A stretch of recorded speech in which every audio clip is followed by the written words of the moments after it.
कौन है मनीष कश्यप? आखिर क्यों लगा मनीष कश्यप पर एनएसए? सुप्रीम कोर्ट के जज ने पूछा सवाल कि इन आधारों पर एक शख्स से की जा रही इस कदर नफरत, क्यों निशाने पर आ गए मनीष कश्यप? एनएसए लगाने पर तमिलनाडु पुलिस को लगाई फटकार, मांगी जवाबदेही।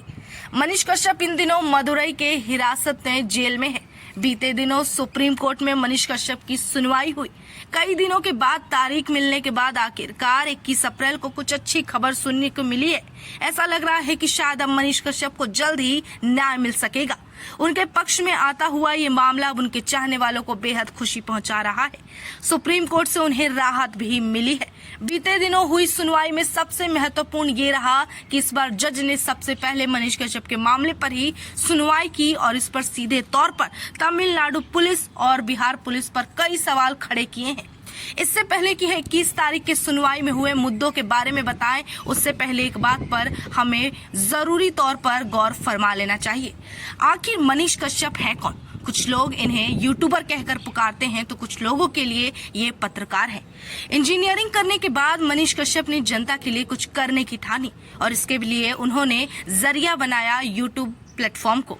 एक ऐसा प्लेटफॉर्म जहां से जनता की तरफ से आवाज बनकर सरकार से सवाल पूछ सके। धीरे धीरे इनकी फैन फॉलोइंग इस कदर बढ़ गई कि न्यूज चैनल से ज्यादा लोग इन्हें देखने लगे और ज्यादा पसंद करने लगे। मनीष कश्यप का अंदाज हमेशा से ही अलग रहा। उनके पूछे गए सवालों से अक्सर पॉलिटिशियंस भी काफी कतराते हैं। धीरे धीरे जब उनका पलड़ा भारी होने लगा तो बहुतों की मुश्किलें बढ़ने लगी। फिर मनीष कश्यप एक यूट्यूबर से पत्रकार के तौर पर कथित रूप से बदलने लगे। लेकिन अभी फिलहाल हर कहीं खबर में बस यही छाया है कि क्या मनीष कश्यप यूट्यूबर है या फिर पत्रकार। मामला तब बिगड़ जाता है जब एक शख्स पर, चाहे वो यूट्यूबर हो या पत्रकार, उन पर एनएसए लगा दिया जाता है। रासुका लगाना यानी कि देश को उस व्यक्ति से खतरा होना। अब आ जाते हैं दोबारा से मुद्दे पर, उस मामले पर जिस पर लगातार सुप्रीम कोर्ट में सुनवाई चल रही है।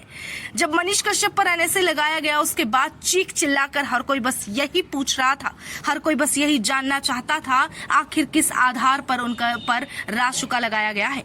इस बार सुप्रीम कोर्ट के जज ने बहुत ही बारीकी से इस मामले पर सुनवाई करते हुए उन्होंने भी तमिलनाडु और बिहार पुलिस से पूछ ही लिया कि आखिर किस बात से उन पर एनएसए लगाने की जरूरत पड़ी।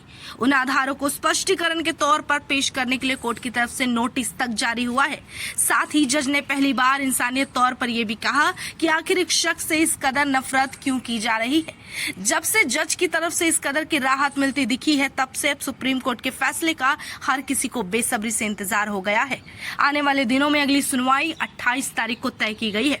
28 अप्रैल को तमिलनाडु पुलिस की ओर से जवाबदेही होगी। इस बार उम्मीद की जा रही है, पूरा भरोसा है कि मनीष कश्यप पर लगा एनएसए का दाग धब्बा हट जाएगा।